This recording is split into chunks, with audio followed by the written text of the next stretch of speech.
Guys, welcome back to the Unoccupied Podcast. My name is Aryan. My name is Zeyad, and on this podcast, we share our experiences as two unoccupied, almost high school graduates, sharing their experiences and life happenings. Yes, sir. I mean, Man, this is a bit too I hard to do know. with the It's mask. just such a technical.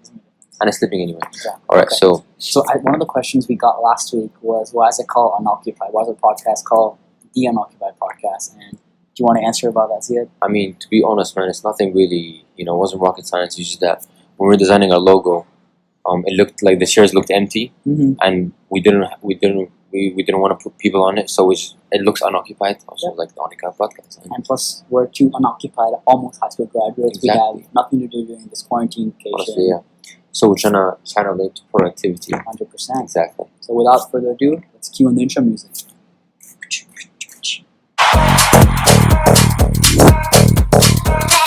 This get down like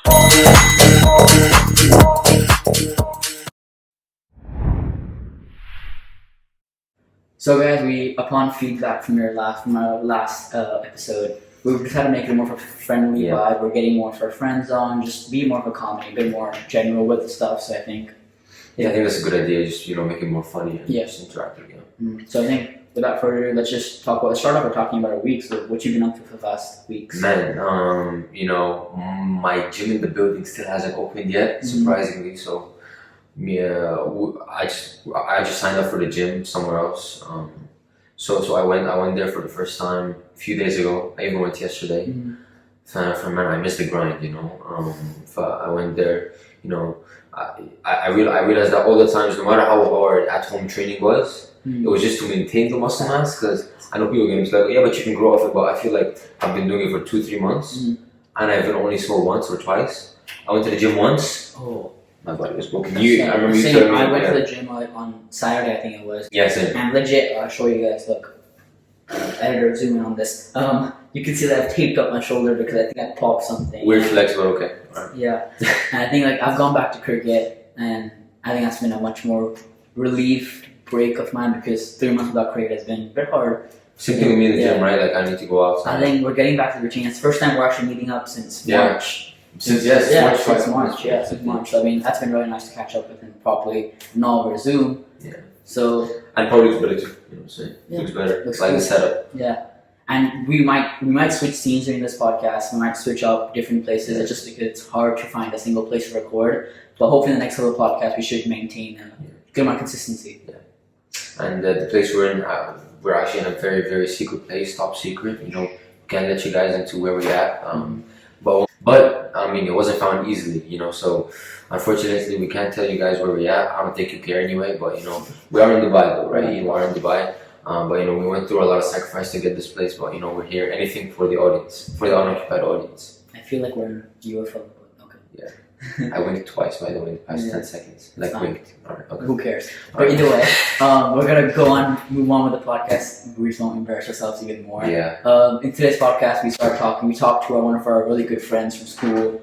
We just talk about her, about what she's been doing, and just basic stuff. And then we talk about a weekly topic, which is stage fright, and that segues into our first guest of May Ali, who is a public speaker, motivational speaker, and she talks about her experiences and what COVID has done to her self-confidence, and just talk about what we're actually going through as human beings, because we're all going through that. So, and she gave us really valuable feedback, that I'm gonna implement personally, and I think a lot of you guys will find it valuable. So, without further ado, let's get this going. So, welcome Anushka to the Unoccupied Podcast. It's a pleasure to have you here. So, Aryan, do you want to introduce who Anushka is? Anushka is one of our dearest friends. She's part of the WSO, our school, and she's a really good friend. Really, you want to introduce yourself better than me introducing you? I'm really not that interesting, but I'm on the podcast, so I'm interesting enough to be here. I'm interesting enough to be here, so I think that's about enough for my. Hey, you're a good singer, right? She's a good friend, a good person. I think she is. Yeah. All right. So we just wanted to start off with how you met each of us, like however you want to start with. So when was the first time you met me or Aryan? This is actually really interesting. So I knew both of you for like the longest times because we did GCSEs together, we did IB together. But Aryan, we always had French class together. But Aryan, now everyone who is an Aryan and Anushka shipper is thinking this is the best love story in the world. So all of you tune into the podcast to find out where it all started. But yeah, so we used to have Pamoja group orals together. And then there was one time where we were on the same oral, but just in different parts of the school. So we kind of just went, maybe we should just sit in the same room and do the same oral. Yeah. And then ever since then, it's been like, yeah, like we're like best friends now. So, and you, Zeyad, year 12 math class, Miss Montague. Yep. You were probably more Yeah. inclined with someone else in the classroom, but we became friends. Should we say how we met Anushka as well? Same thing. The same thing. It's not going to be a different story. It's gonna be in the podcast. Yeah, this is a good podcast. Podcast. I feel Pretty like much it's the only time we ever made W so proud. Okay. Exactly. Yeah. But he made had me W so even prouder. He made someone shave in class. Okay. Oh my gosh. This man, he bought a shaver to Listen. class. Listen. Wait. Let me explain the story. In our math, he charged it in class. So our math teacher, shout out Mr. William One, really chill guy, right? Amazing guy. Shout out. So Ziyad sits in front of me and like next to Anushka, and me and Ziyad have this like big speech event thing afterwards. So we gotta like look up, we gotta look good, right? So Ziyad, he forgot to shave in the morning. So we have like our charge at the end of the classroom, right? Yeah. So Ziyad got up randomly and I went to the end of the classroom and I saw him pick up something. And I thought it was like a phone charger, but it was a bloody shaver. Hey, come on now. I mean, I wasn't there. I was traveled. But then didn't you ask Mr. Weir Warner if you could go to the bathroom to shave? Yeah. Oh my god. I was being honest. Do you want me to lie? I'm sorry. I know your math is important. But my beard game. Listen, it wasn't even once. Like, it was when we had that Yeah. event, and then other days I had meetings. I think it was with the principal, and then I had to shave. I had to look good, man. Because I knew I was gonna talk to more people. So it was a pretty bulky charger. I had to do what I had to do. I just put it in my pocket. Go in the bathroom and just do it. Oh, you're lucky I didn't do it in the class. Okay, I was gonna shave in the class. You're lucky I didn't do it. It is what it is. It is what it is. Allow it. Agreed. Allow It is disgusting. But Hey, come on, bro! You missed half of the school year. Let's not. To be honest, let's I not can't talk about comment. I've missed like half. That's a funny story. It's like You can't comment. I was never there. I took Dubai authorities were like 6 feet distancing. I was like, yo, watch me go 100 miles across the 100,000 miles across the world. But yeah, literally, for thousands of miles around the world. Yeah. For like having, like there was times I'm like, yo, where's that? Okay, yeah, she's probably in America. I don't need to be so close to you guys. This is about the proximity I want to be in. But this was before COVID. This was in like September. It's just like nothing was going on. Like a school year is 180 days. She was there for 80 days. 8 days. And when she was there, she's like, yo, Anushka? Oh, okay. It's like seeing Bigfoot. Penn school, I made guest appearances. Yeah. Guess that. Yeah, Exactly. It's like she was an exclusive guest. She's like, Exactly. yo, Anushka's coming today. Oh my god, bro. Like, yo. Yeah. It's like finding Bigfoot. You find Bigfoot like 8 times a year. Like, oh, Anushka's here. Oh my god, she's here. Yeah. But, That reminds me. What was your first impressions Oh, yeah. of each of us when you first met us? Be honest. I'm Be willing to say candid. for you as well. First impression. Listen, I have to save my tea for another podcast. But I mean, my first impression, nothing bad. I don't think I have the capacity to judge. I guess Zeyad to me was like this cute overachiever. Yeah. Like this overachiever who was constantly putting in his 100 and constantly wanting people to see how much he like works hard and like tries so hard to achieve his goals and all the good stuff. Like it's all fine. And then Aryan, the same thing maybe. Like Aryan was like, no, my first impression, but my impression of Aryan in general, even now, is like, I'm Aryan, I sleep 2 hours and I do cricket, I do business, I do IB, I do this, I do that. That is me. That is Aryan. Yeah. Thank you all the compliments. Yeah. Thank you. Thank you for the compliment, Anushka. We think you're an amazing person too. Wait, hold up. Yeah. Before we end, Can we do a? I'm gonna ask the question. What did you guys think about me? I was just about to say that. My first impression of you. So I didn't know you well in like GCSE. I knew of you, but I didn't know you. So okay, GCSE. So I heard of you, but I didn't know you. I thought you were like this really cool person. Yeah. I thought you were like at a stage, like you were like at a pedestal compared to normal people. So I think that was my first. But then when I got to know you, you were totally like really cool and down to earth. Different now. But I know you now, so I don't put you on a pedestal. I mean, you are someone who is perceived as very, as he said, put it on a pedestal. People point you on a pedestal. Someone's like, wow, she's Anushka Gaur, man. She's like, it's a good thing. But you know what? I mean, changed. It should be the same. No, it is the same. Actually, it got reinforced after I got to know you. And no, I mean not. Well, let me just say something, right? It got reinforced, right? Because when I was running for head boy, she was my showgirl. She was the campaign manager of Ziyad Hagag, and she was out there. I remember we have this picture we're gonna put on the screen now. She was out here supporting, shouting me out on Snapchat, Instagram, and she's taking images with the poster. What's this? Have you ever been to Magic Planet? Deal or No Deal? I was your Deal or No Deal showgirl. I was like, yeah. She was like, she was my. It was. She's the reason I became deputy head boy. I'm gonna give all the credit to her. Sure. No, I said it's not your leadership skills. It's me. It's all me. Exactly. So for this week, our weekly topic is talking on stage and stage fright in general. Mm-hmm. And so, Aryan, what were your experiences with it? So my first experience was probably, I have a couple of first experiences. I don't know which was my first, but I think the first one was at my family's wedding or something. I went on stage and I think I sang a song, started dancing, or I don't know what it was. I think that was one of my first experiences being on a stage, but actually giving a talk was, so my old school, I was in America before I moved to Dubai.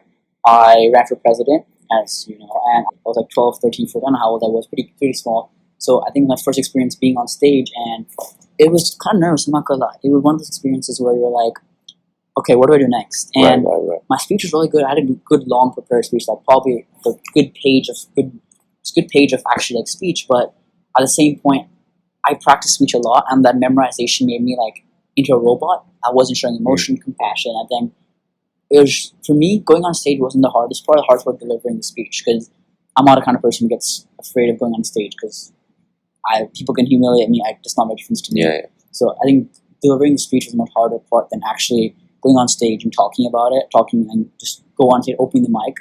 But I think a lot of people deal with the idea of, okay, I'm afraid to go on stage, what people think of me. And that mentality in my head, especially nowadays during coronavirus, people are afraid to do things because, okay, what will someone think of me? Even us right now, us doing this podcast right now, it's people are judging us. People are saying, okay, why are you doing this podcast? Why do you want to do this podcast? And it's all about just getting rid of that thought in your head. Once you get rid of that thought, the entire process of stage fright, going on stage and talking about it, becomes a lot more easier, in my opinion. Right. So for me, the first experience was, I think I was in year 7. Mm-hmm. No. I was in year 5 or 6. Mm-hmm. And we had sign-ups for TEDx at another school. Mm-hmm. So I went on audition for the TEDx. Yeah. I was like 5 or 6. I know I was in year 5 or 6. Mm-hmm. So I was always very scared. I still remember the speech. I don't have any photos, but it was about, cutting your carbon footprint and making your everyday actions more environmentally friendly. Mm-hmm. So I'm not gonna lie, shout out to my dad. He gave me tremendous amount of help. I still remember practicing in the room upstairs, just boom, time after time, filming me and seeing where I went wrong. And he made the presentation with me for a lot of support. Shout out to Hagag. Yeah, man, I went to the audition. I was terrified. I'm not gonna lie. It was the first time I was on a speech where I was on a stage where I was expected to deliver something good. I was auditioning for the TEDx. Mm-hmm. Not gonna lie, I didn't get the main thing. But after that, I used that as a building block to my next opportunity. 100%. So fast forward to year 12, when I was playing for the head boy role, I went on speech. I had to go on speech 4 times in 1 week. So that's where I really developed, and that's where I really strengthened my skills and my confidence to go on stage. And then throughout the year, when I got the deputy head boy position, throughout the year, Big flex. Come on, man. I was on speech many times. I was on stage many times. It became second habit, second nature. Yeah. So I got used to it. I think we'll keep that second habit. Yeah. But despite me getting used to it, I would go on stage almost every 2 weeks or every week. Like the seconds, like when you're like in our school, we have the auditorium, and the seconds when people are introducing you, that's what I'm scared the most. But then when I go on stage, it's over. Like I'm done. Exactly. Like that's I know I got myself to that position. People want to hear from you, so I do the best I can. And if I don't, I have more opportunities to come. 100%. I learn from that day. Yep. I try to be as best as I can. But I got over the fear of being on stage. It still hits a little bit, but I think everybody. Nobody has it completely figured out, but it's definitely much better with me through experience. To add on what you said about, one of my first experiences was my teacher was introducing me. Our principal was introducing me as Aryan and Zeyad. He is running for your ASP president. He is this. And I remember this like vividly in my head. My right foot would not move ahead. Like I was How old are you? Probably 13. Right. Probably around that age. I was 8th grade. Yeah. So like, what was it? Can't do math. 5 years ago. So 17. I think 14. I was 12. 12. I was 12. 5 years ago, right? Okay. I was 12. So I was 12, and I was remember my first time giving a speech. I don't know what I have like a really high pitched voice when you guys can hear it in the clip. But like I could not take my first step, and I remember my dad and my mom were on the stage, and my friends, and my brother was there. And I used a lot of people. I used my role models as inspiration. We spoke about last podcast. When I look at my role model, I'm like, if they can do that, why can't I? They're human. I'm human. So I looked at my dad and my mom, and they were like, "Come on, you can do this." And I think that made me inspiration. I should get all my foot moved automatically when I looked at them. So when I was on stage, I would I would focus on delivering the most value to others, and that's really how we would tailor the presentation. But sometimes I'll be on stage just because part of the duties of the head team. We have to give end of year assembly in December. Just to entertain the students and have an interactive, energetic performance. And I think I agree with Zeyad what he's saying. I don't think you're always nervous before you go on stage. It's never you're not, and it's not always something. Yeah, we look forward because we have practice. But many people, I know people. I run the speech and debate club at our school, and I know speech and debate deputy head. I run the debate, and I know a lot of people. I mentor a lot of people who they can't take the first step. It's hard. It's never easy. Like even for us to record this podcast, we probably redone it 100 times before we got the correct version. And I think it's all about keep trying it, keep practicing it, and when you're up there, have fun. I can't tell you how many times I've had fun up there, and I think it's a really cool way to actually express yourself. So, and talking about actually fun, we have a very exciting guest this week. One other guest we have this week. Her name is May Ali. Me and Zeyad are part of Innova Youth, and one of her events we called her the public speaker. So she's a public speaker, social media influencer, facilitator, moderator, exactly, all those things that motivational speaker, exactly. Just a great person. So without further ado, welcome May. Welcome May. Thank you so much for being the second guest on the Unoccupied Podcast. First off, thank you very much. Hope you're doing well. Just want to talk a little about you. How did you get started in this career field, and what made you really motivated to get into this field? First of all, thank you so much for making me your second guest. I'm very honored for that, and I think you guys are doing a great job by creating this podcast in the first place. Thanks for that. Thank you, okay, so entering the public speaking, it was by coincidence. I was a receptionist at Dubai Media City, and one client told me if I'm interested in hosting an event for children. And this is how I started my journey. So it was basically taking a risk and saying, yes, I'll take the job. And since then, I started hosting many events. Some of them I failed terribly in. That was like years ago. Okay, now I'm much better. And then it started getting more jobs, speak with more agencies. Eventually, it became my full-time job. I just took it as very seriously 2 years ago. Previously, I was doing it as a part-time, as a freelance, and on the side, I was feeling much more comfortable in taking a full-time job as head of events and marketing. Right. So how did you find the opportunity? Because me myself, I'm interested in public speaking and I do enjoy doing it. So how did you find that? How did you get your foot in the door for your first gig? In the beginning, I didn't think about it. It just, I was doing as I told you, I was a receptionist and I used to do promotion. And one client was desperate for an MC, and he's like, "Hey, listen, would you like to MC my event?" It was really scary for me, but I just took the opportunity and I took it. Afterwards, this is when I started like thinking, okay, you know what, this is definitely much better than just being a promoter. And I thought that this would be great if I take it as a part time because it's great money. And so I started registering for agencies. I created my portfolio. I created a biography. And then whenever I do events, I started like taking videotape for it. So I edited. It took a long time. And then after I became a little bit well known in the market, I created my website. So it was gradual. It didn't happen over one night. Although now, if you look at it with the social media, this can be a great opportunity. And YouTube, you can take it from, you start from online and then you move offline. Completely makes sense. We want to talk about Yeah. how in Corona all the events have been canceled and that's affected a lot of people, especially you. You can't host a lot of events. How do you make sure? What kind of tips do you have for people that make sure you have confidence and hope during these tough times? How do you make sure you come out somewhat happy throughout the end? Okay. So you have two options. I can go like, you know what, I'm a very confident person and this coronavirus will not even affect me. And I can go on with all this blah, blah, blah, blah. And I can convince you if you want, if I have to. But I'll try to be more genuine and honest. And I can tell you during these times, it has been the most terrible times of my life. Like even if I tell you being pregnant, delivering a baby was not as hard. You're too young for this, but I'm being very honest. This is one of the horrible experiences because in one day I had all my important and really, really interesting events got cancelled. I had, for example, a project for actually for 4 months with a real estate and construction company training their employees for over 1,000 employees. And I had a huge event in Abu Dhabi and Dubai, and they're all not postponed but cancelled.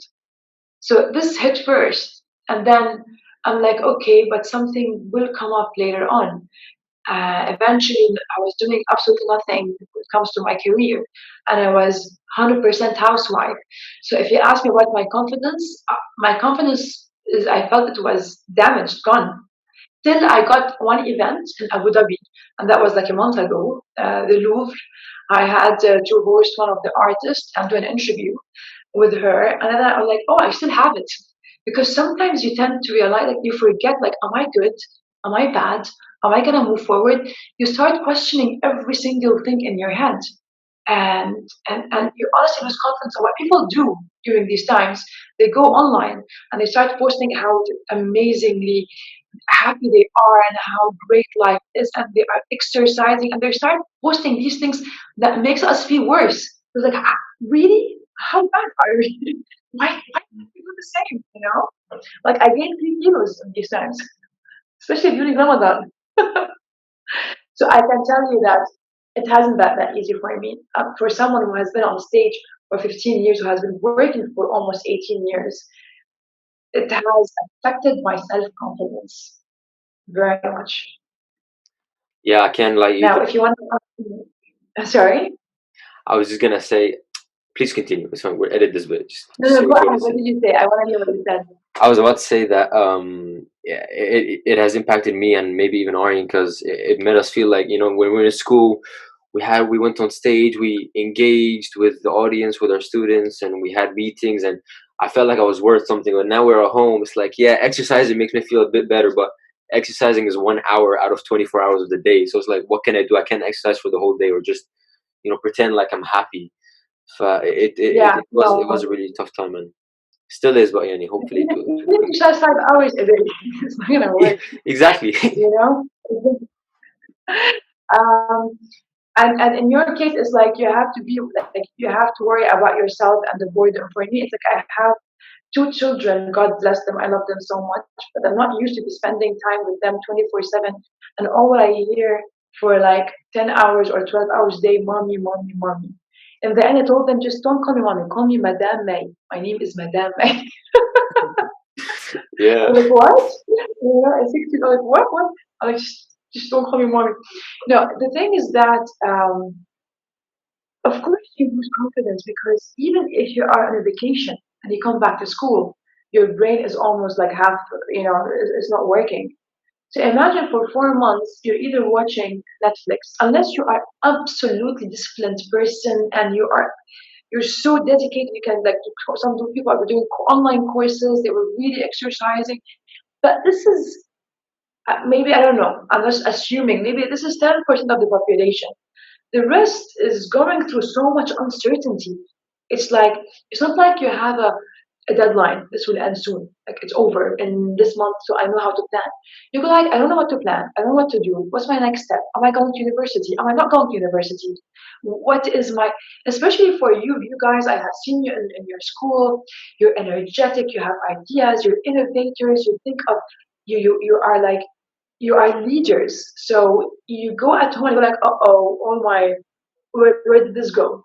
So I can totally relate to what's happening. And if anything, sometimes accepting that you are upset and angry and annoyed is a good thing. Because if you block it and act like you're all good and you're doing great, it will hurt you. It will hit your body. It will hurt something. It will hit your subconscious. Nothing will go away.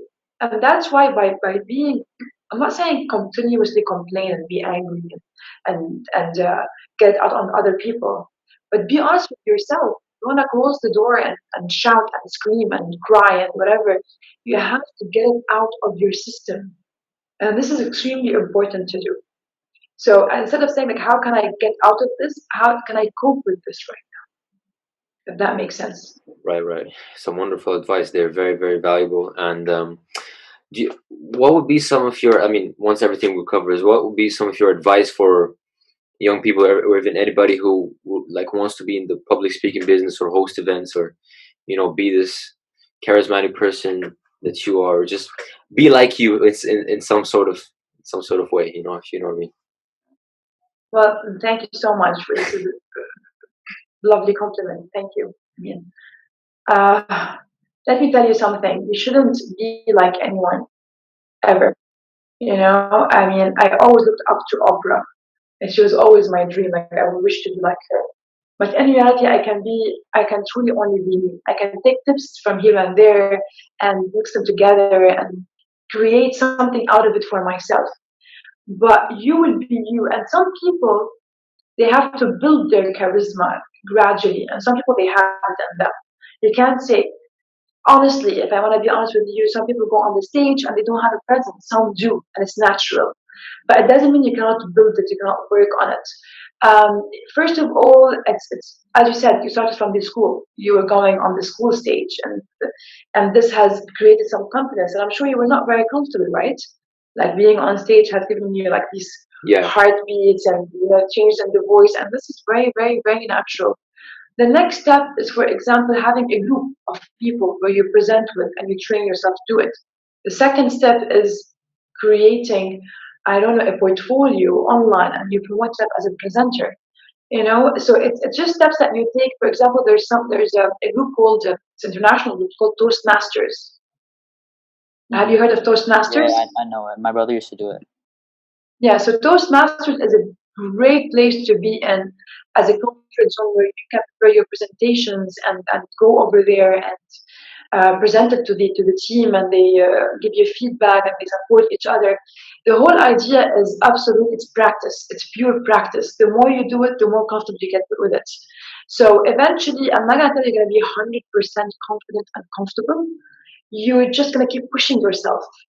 Eventually, there's lots of events platforms where you can go online and register. But another thing is this: what you're doing is fabulous. What you're doing right now. I mean, you can't do a live stage stuff.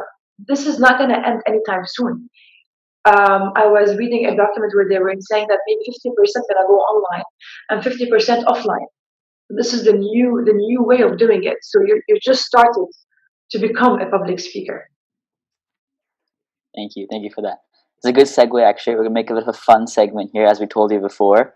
So we're gonna test your impromptu skills as a public speaker.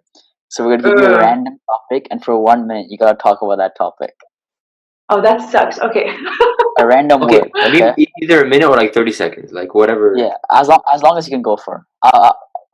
Let's just stopwatch on. I'll keep the stopwatch on. Like and make let's sure. like 30 I seconds. want to something I talk about, something I know about. It'll be No, random. I mean, I it'll have be a random. generator. I have random generator, and Okay. I'm gonna pick from there. Okay, let me run the random generator. Okay, I'll give you 2 words. You can choose whichever one you want. Okay. Okay. And the random word is either fingers or whales. Fingers or whales? Yeah, Like whales from the beach? whales. Yeah, like whale, mammal whale, or like fingers on your fingertips. Okay, whales. Okay, so I'll talk about the whales. Okay. 30 seconds? As long as you can go for. Try to go for a minute, but 30 seconds is good. Okay. All right, so ladies and gentlemen, as you know, whales is a beautiful, beautiful animal. I had a whale friend that I used to talk to at the beach, and he used to tell me about all his problems. He used to talk. He used to talk about when the shark attacked him and he hurt his eye, and then the fish doctor helped him and just making it a little bit better, and he had a small surgery. So let me tell you about whales. They think like human. They talk like human, but you don't know unless you have this magical feeling to understand them.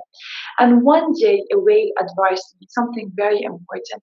He told me one day you're going to be having a huge pandemic, and it's the coronavirus. And when you have the coronavirus pandemic, I advise that you go somewhere quiet alone and scream and shout like a whale, like a sick whale. How many seconds now? Is it how many seconds? Yeah, You said 59. Perfect. You got perfect. Yo, that's actually so good. That's really good. Wow. Like you were born public. It's in your DNA. It's in your DNA. That was perfect. Did you believe the story though? I actually believed it. I'm not gonna lie. I was actually pretty interested. I was I interested. I want to know what happened about the whale. Yeah. I was I was like, what is the whale called? Is it just called whale, or is it a boy or a girl? Like, He was a boy, okay, and what is he called? James. James the whale. James the whale. Guys, welcome our new guest, James the Whales. Yes, sir. Yeah, if you want to, yeah, we can go to the beach and talk. Go to the beach. Go talk to him. Right. We're doing that. I love this. Yeah, it's amazing. Thank you. We enjoyed having you on the podcast, and it was our honor having you on. And yeah, thank you very much. And I find you I had so much fun, and I hope we can do this more often. It's fun. It's exciting, and the whole idea that you're adding value to other people's lives. This definitely will bring up your confidence, if anything. Yeah, 100% right. Thank you very much. Have a lovely evening. You too. Most welcome. Take care. Yeah. Bye bye. So thank you guys very much for watching the second episode of the Unoccupied Podcast. So you guys can tune in on Sunday to listen to the audio version. It goes on all major platforms of audio, being Google Podcasts, being Anchor, being Spotify, Apple Podcasts, everything. And to see our faces, you can look on YouTube at the Unoccupied Podcast, and that gives you more of like an assurance of what's going on and look at our faces actually. And maybe find some bloopers. Hopefully. Yeah. But so that's all for this week, folks. Stay unoccupied. and stay safe, guys. Use the hand sanitizers. Yeah, let's go. Bye bye, guys.